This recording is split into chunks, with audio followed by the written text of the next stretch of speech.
Nandito na kami sa bahay. So, may kasamang free aso. Ayan. Oo, yun sumamang mag-walking. Pagod na. Kasi nga, di ba, binawasan ako ng hours. Ginawang half day lang. Pero okay lang kasi nag-start na yung class ko. Pero may umatin. Ano ba yung planning? Wala akong mga paikik-ikik ko kung trabaho mo. Sarap.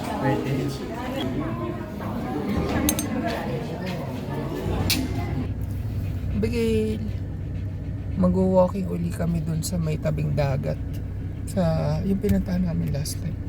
Grabe po, pawis na ako, init. Pero kumukulog, sana hindi umulan. Kasama namin si Bebe Girl kasi nakita namin doon may mga maliliit na dogs na wino-walking. Tapos malawak yung space, so pwede rin siya doon. We're here, kaya lang umaambon, kita nyo. Wala pa naman kami dalang cap or hindi nag-jacket. Sabi ko nga, malas siguro sa Bebe Girl. Hindi rin ako nakapagpa-print ng dapat ko ipa-print. Sarado. Bigay. Baba na. Parang tumigil na.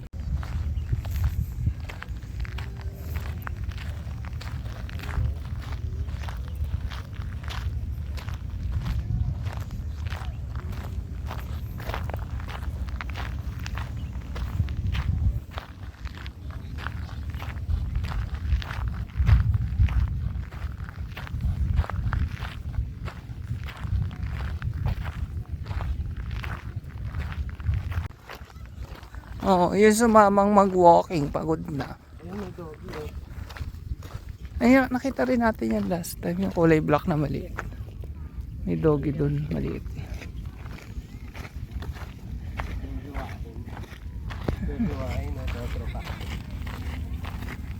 Baby girl.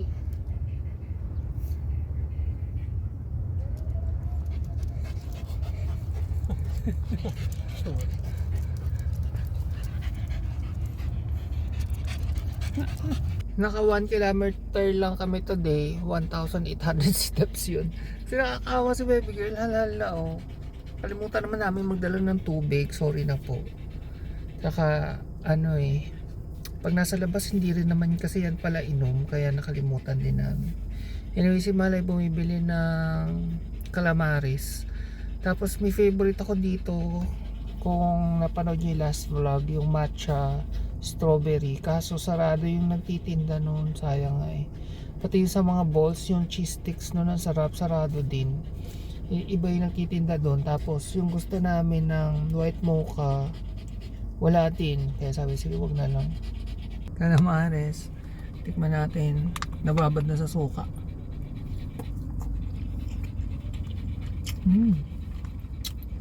Babad sa suka. Sarap.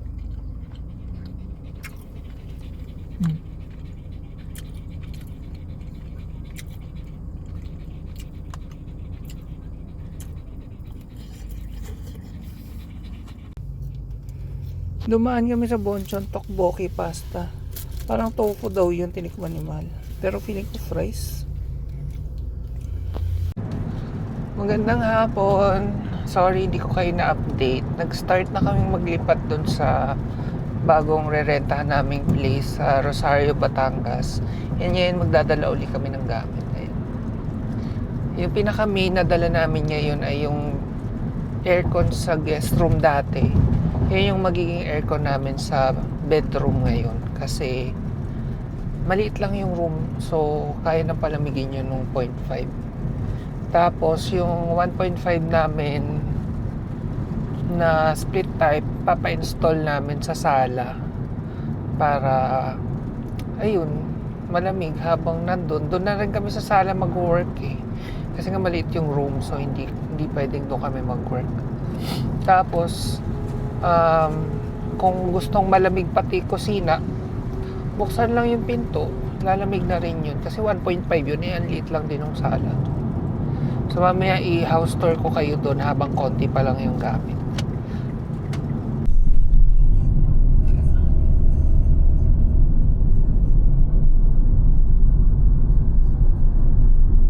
Kinuhanan ko lang yung welcome to Rosario. Tita Sara, welcome back sa iyong hometown. Oh. Ito yung itsura niya ngayon. Ganito na ba itsura nito dati? Andito na kami sa bahay. So, may kasamang freeing aso. Ayan. Hindi, sabi lang ni ate, yung landlady, pakainin namin. So, okay lang naman. Basta, kaso pag na-attach ako, alam niyo naman, baka hindi ko na siya mapakawalan. Pero, kay ate yan eh. Nagsusungit pa nga eh. So, ito, may gate kami dyan. Tabing highway, tabing kalsada kami. Hindi highway, tabing kalsada. Yan, tapos, ito yung parking malawak. Yan, hanggang dito pwede mag-park. So, magiging walking area nila to. Pero ito, haharangan to. Kasi may babuyan si ate dyan, pero hindi pa raw siya sure kung gagamitin niya. Pero may chance na gamitin niya. Kaya haharangan niya yan dyan. Mula dun sa saging pa ganun. So, ito kami ang gagamit nito. So, likod namin to. Tapos, ito na yung bahay. I-empty house tour ko kayo. Pero may konting gamit na kami dito kasi ilang araw na rin kami nakakapaglipat. So, ito yung aming magiging sala / working area. Maluwag pa naman eh. Dito, pwedeng mag-work dito. Sa part na to. Dito yung sala, ganun. Then, ito yung bedroom. Madilaw lang kasi dilaw yung... Dilaw din yung ilaw. Ay, dilaw din pala yung ilaw. Oo nga. So, yan yung lalagyan ng aircon. Tapos ito, ililinoleum na lang namin. Yan, may bintana din dito. Yan.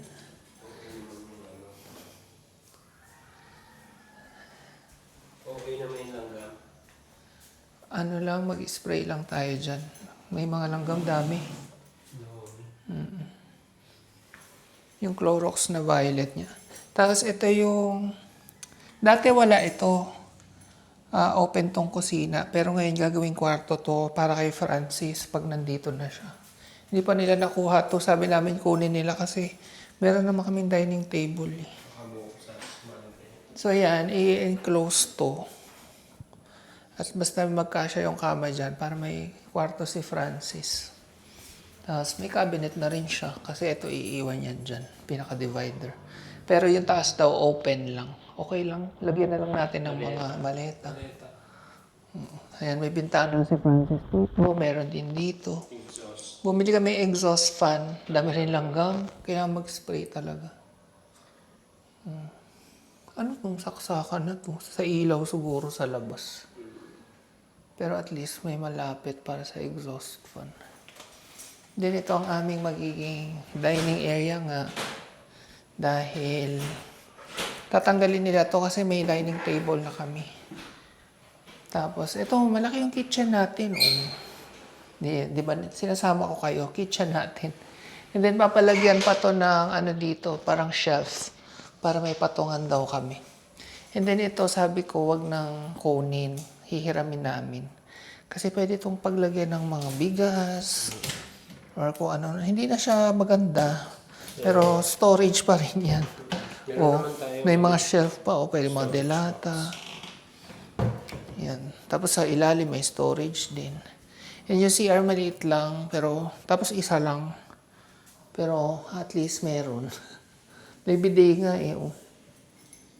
Lalagyan din daw ito, di ba? Cabinet. Sabi ba? Ngayon na or balak pa lang nila? Hindi lalagyan bago tayo lumipat. Sana nga. Tapos pakita ko sa inyo yung magiging lugar ni Bailey. Dito yung magiging lugar ni Bailey. Medyo ano lang yung pinto, luma.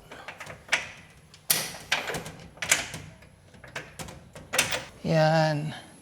Ito kasi may bubong na to. Hindi nyo lang kita. So, dito si Bailey, at least may lupa dyan. Malawak yan hanggang dito. Tapos pag umuulan, pwedeng dito rin mag-walk. Hindi ako makababa kasi wala akong tsinelas. Pag umuulan, pwedeng dito na lang din muna mag-walking yung mga babies. Yan ang maganda dito, wala kaming kapitbahay. Ayan. Bakante dyan, bakante sa likod. Bakante din sa kabilang gilid. Bakante din sa harap. So hopefully, magkaroon kami ng peace of mind dito. Yun lang, may mga babuyan dito.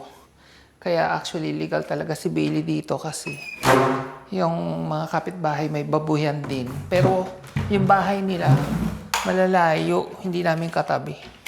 Ang katabi namin ay yung babuyan, kaya medyo may amoy. Hindi naman lagi, kagaya ngayon wala namang amoy. So, ayan na yung ating empty house tour.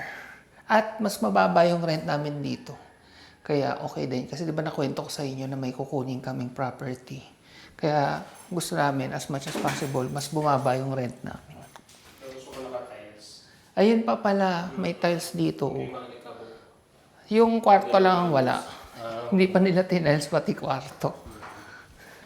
And pag may bisita kami, since yung room gagawing kwarto, itong isa gagawing kwarto ni Francis, latag-latag na lang dito. Ang luwag naman eh. Oh. Tapos air ko naman namin. So dito namin papalagay yung split type. Either dyan or doon. Doon siguro para pag ano yung hangin. Dito yung TV. O diba? Tapos may tambayan pa tayo dito sa labas. O pwedeng tumambay-tambay dito. Yun lang na umuulan. Ayun pa, pag umuulan pwede mag-walking kasi may bubong. Tapos dito may tambayan pa sa harap oh. O tingnan nyo, wala kaming kapitbahay sa harap. Na direkta. Tapos dito sa kabila, wala din. Oo. Sa likod, wala din. So, sana naman, ito na yon yung magkakaroon kami ng peace and quiet. Mapuno din. O, kahit pa paano. O, mapuno. Ayan. Ito nga, papasemento daw sana niya. Sabi ko, wag na po kasi gusto lang ng aso namin lupa. So, yan, may lupa dyan. Anyway, bababa na namin yung mga gamit. Bago umuwi, bibili si Mahal ng lugaw with egg. Ayan. Diyan kami kumain last time. Daming tao. Sarap kasi ng lugaw nila. Tapos ang mura lang. Nung last time, 2 lugaw, 2 tokwa, 100 kaming dalawa. Dalawa na kami doon, 100 lang. Ito na yung binili naming lugaw sa Ibaan, Batangas na yun, hindi na yun Rosario. Pero katabing bayan lang ng Rosario. Parang nasa ano kasi kami, yung lilipatan namin, boundary. So, konting-konti na lang, Ibaan na. Yan. So, kung nanood kayo nung last vlog, nung kumain kami doon mismo, nasarapan kami. Ang kakaiba dito sa lugaw nila, lasang turmeric. So, ang pinangkulay dito, kaya manilaw-nilaw ay turmeric. At least hindi food color. Tapos, masarap. Kaya nga, maraming kumakain dahil yun ang proof na masarap. And then, nagluto si Mahal ng tokwa. Kasi yung tokwa doon, yun ang hindi masarap. Pero ito, binili din namin yung lumpia doon. So, tikman natin. And, kompleto sila. May chili oil, may bawang, tsaka sili. Suka yan para sa ano. May bawang pa. Bait, no? Parang sachet ng droga. Chili oil. 2 pa yung chili oil. Ay, hindi. Patis nung isa. May papatis pa. Para pag ano, natatabangan ka. Tapos 40 pesos lang to. Ganyan yung service nila. With egg na pala yan. Oh, ito yung egg. Pinalatan ko na. Yung mga kanang kalamansi. Ay, kaso walang hiwa. Buksan natin. Papakita ko sa inyo ito. Isi-set up ko muna para maganda. Actually, nung nandun kami, hindi na kami nagpatis. Chili oil lang ako kasi sakto naman na yung alat sa akin. Pero hindi ko to lalagay lahat at mukhang marami to. Ang ahang. Yan, okay na yun. Tapos lagyan na rin natin ng tokwa para kasama pag pinakita ko sa inyo. 40 pesos pag walang tokwa, lugaw with egg. Tapos hindi tinipid sa malagkit at kanin. Doon kasi sa SM may kinakainan kami ni lugaw. Puro sabaw. Ang konti-konti ng ano, ng kanin at malagkit.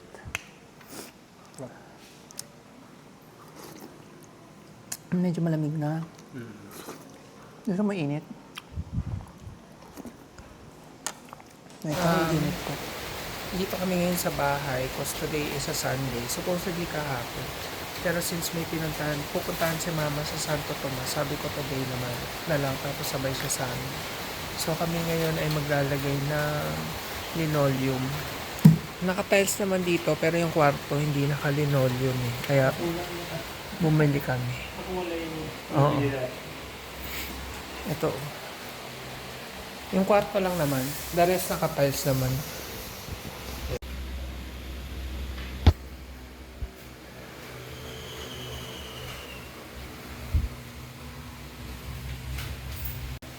Sorry, dilaw na dilaw ako dito kasi dilaw yung background ng aming kwarto lang naman. Tapos yung ilaw, papalitan namin yan kasi dilaw din. Ayan. Tapos nilinisan pa namin ito. Hindi pa kasi nirepaint yung walls pero itong kesa may hindi. Anyway, ito na yung finished product ng linoleum. Ang ganda nung napili namin, no? Akala mo wood. Mukha siyang wood, lalo na sa camera. Oh. Kung hindi ko sasabihin linoleum, makakapeke siya sa camera. Oh, agree ba kayo? Yung pa ako hindi Maliit lang yung room namin dito, so problemahin namin pagkasyahin yung mga gamit namin dito, tsaka sila bebe girl. Let's see.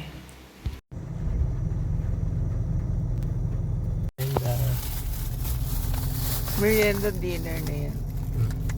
Dami. Walo. Kwek-kwek. Uninit naman yun. Fishball. Yung fishball mukhang okay. Oo. Speedball. May fries pa. Nagluto mo ko eh. Bukod sa cheese stick. Cheese stick. 6. For lunch, iluluto ko tong tuna na binili namin nung namalengke kami last weekend. Minarinate ko lang sa salt, pepper, herbs. Then, prepito ko yan sa butter.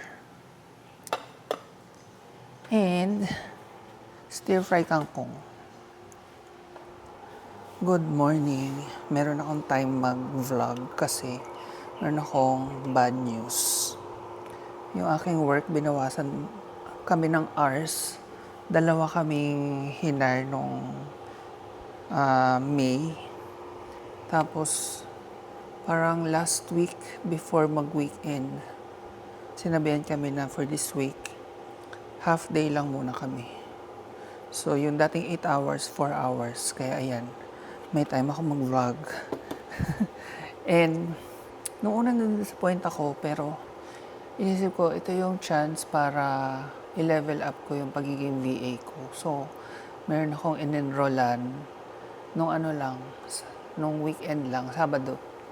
Nag-enroll ako sa isang class. Hindi ko muna sasabihin sa inyo kung ano yung class na yun. Kasi gusto ko munang tapusin yun. Kung natapos ko na, tsaka nyo na lang malalaman. So instead na maghanap ako ng work dahil nabawasan yung work ko, okay lang. Kasi magkakaroon ako ng klase. So, yun na lang yung iniisip ko.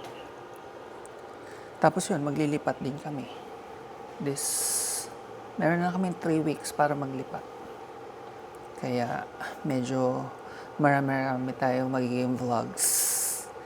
Kailangan ko nga magpa-print mamaya ng mga e-books kasi yung class na in-enrollan ko, may 3 e-books na binigay. Ang liit ng phone ko, hindi ko mabasa. Ang labo ng mata ko, diba? I-zoom in ko pang ganun. Tapos, igaganong-ganon ko pa. Ang hirap. So sabi ko, papaprint ko na nga lang. Bumili pa akong iPad. Akong pera para doon. So, i-print na lang. Mahal nga rin ata ipaprint eh. Ewan ko kung magkano yung black and white ngayon. Tingnan ko mamaya. So, magluto muna ako.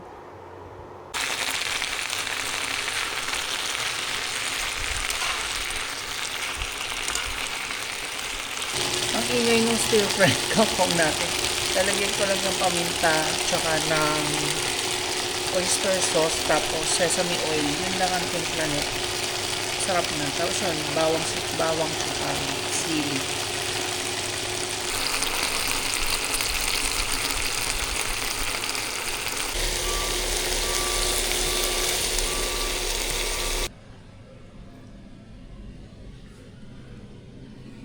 And nagluto rin ako ng biryani rice. Pero yung basmati rice, nilagyan ko lang ng biryani powder. Ayan. And gulaman yung binibili ko sa Dali. So, ito na ang aming lunch. Tatawagin ko na si Mahal, nag-work pa siya.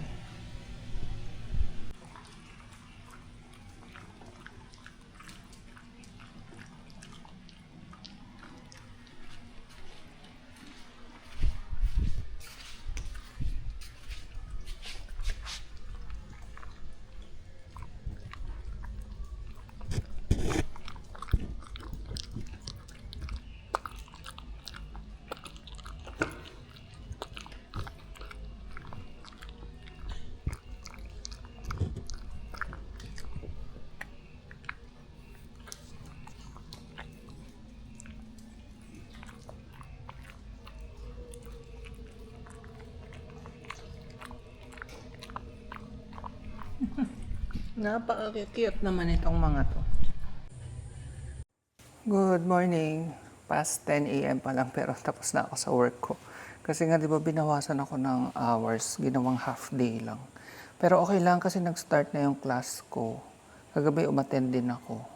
Tapos bukas meron uli. So ang schedule ng class ko ay TTHS. Tuesday, Thursday, Saturday.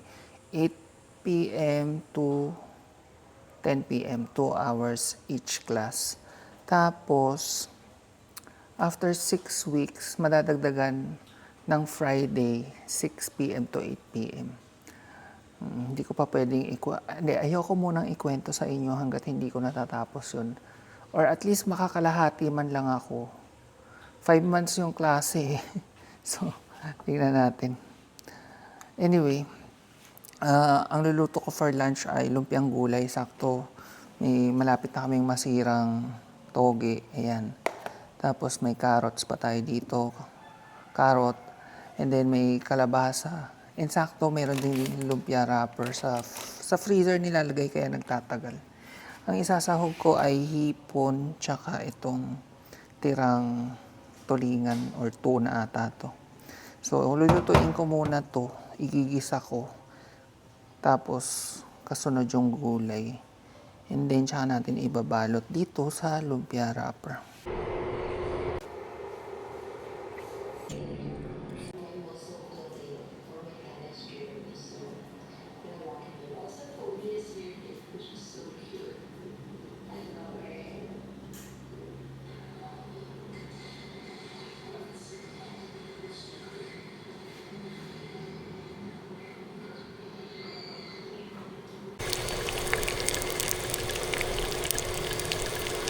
Luto na. Ito yung cross-section ng ating lumpia. O nakikita niyo yung sahog, di ba? O, kita niyo ba? Ayan, o. Yung ating tulingan ba yung tuna? Yung binili natin. Same lang ba? Tuna yun. Tuna pala yun. Tulingan ako ng tulingan sa inyo. Sorry naman. Pero tuna din, technical na tuloy. Okay. Tuna din daw ang tulingan. At ito na yung ating egg fried rice na may biryani. Kasi tira-tira, sayang. Let's taste. Lagyan natin ng suka kasi yung masarap. Maririnig yung kay crunch.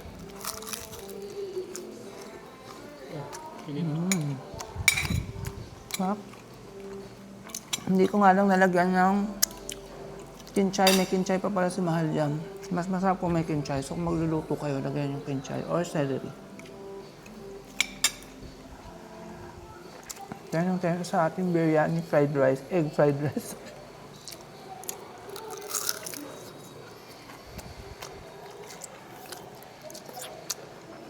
Kain tayo. Andito kami sa Zenny Seaside Lomi House. Ayan, andito si Mama. Kahapon pa siya dumating. Hindi lang ako nakapag-vlog. Naglipat kami kahapon ng konting gamit. Sinama namin si Mama. Tapos supposedly dapat today din. Pero bukas na lang kasi may pupuntahan siya sa Santo Tomas. Sabi ko, di hatid namin siya doon. Tapos sabay punta na kami sa Rosario. Buti na lang, hindi maaraw ngayon. Maulap. Tapos ang sarap ng hangin. Sakto, maglulomi kasi kami. Dito lang kami may seafood lomi.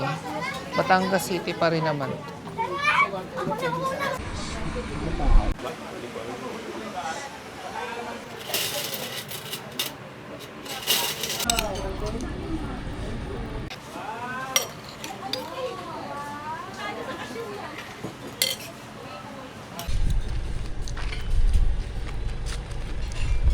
Busog kami.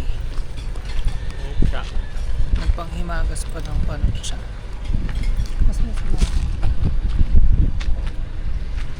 Dito tayo sa Zen's Seafood Lobby. Sabi ko mamimiss ko itong lugar na.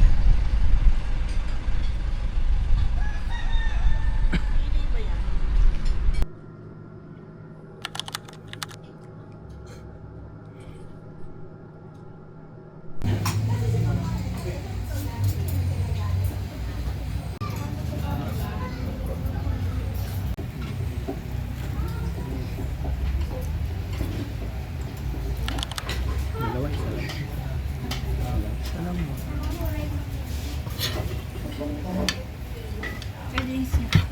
May yelo kaya ate? Pero malamig po siya. Sa salamin nyo muna ako tingnan. Andito kami sa bahay sa Rosario, Batangas. So, naglilipat-lipat nga. Naglilinis-linis na. So, ito galing to sa bahay. Kinalawang na, oh. So, lilihain ko muna. Tapos may binili kaming pintura sa Mr. DIY. 75 ata to o 73. Pakamura. Yan yung kulay niya, silver.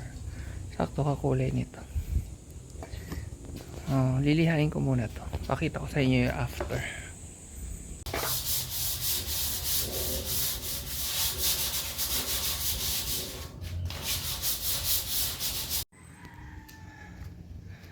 Naliha ko na, tapos pinunasan ko ng basang-basahan. Papatuyuin ko lang, tapos pinturahan ko na rin.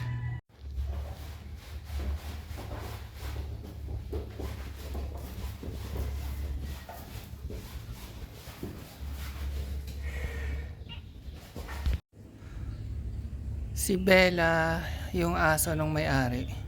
Oh, narinig yung pangalan niya. Pinakain namin. May dala kasi kaming dog food. Ayan. Bella.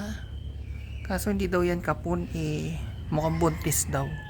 So sabi nung may-ari, baka dalhin, iuwi na lang din niya sa bahay nila. Kasi nung una sabi, pakainin namin. Okay lang naman pakainin namin, pero pag nabuntis siya, kung dami na naming aso. So na-spray paintan ko na yun. Ito naman next, kasi may mga kalawang na rin to. Yan. Ito kulay puti pa rin. Bumili akong puti.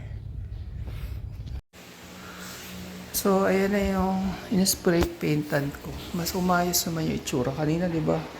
Ang daming kalawang. Mas maayos na. Hindi pa naman final tong ayos namin. Pero mukhang okay sila dyan. Yan magiging storage. Tapos, dito maglalagay kaming TV. Kasi mahilig kaming manood habang kumakain. Yan. Kasi dito yung kainan, if ever. Dining table. So, doon yung TV. Doon yung ref. Yan, let's see. Pag nandito na. Ang gulo-gulo pa ng mga gamit namin. Kaya din, inuumpisahan na naming maglinis. Para paglipat namin, hindi yung doon palang mag-uumpisa. Kasi diba dati, hahakutin namin lahat ng gamit. Tapos, ang tagal-tagal bago makalinis kasi labo-labo.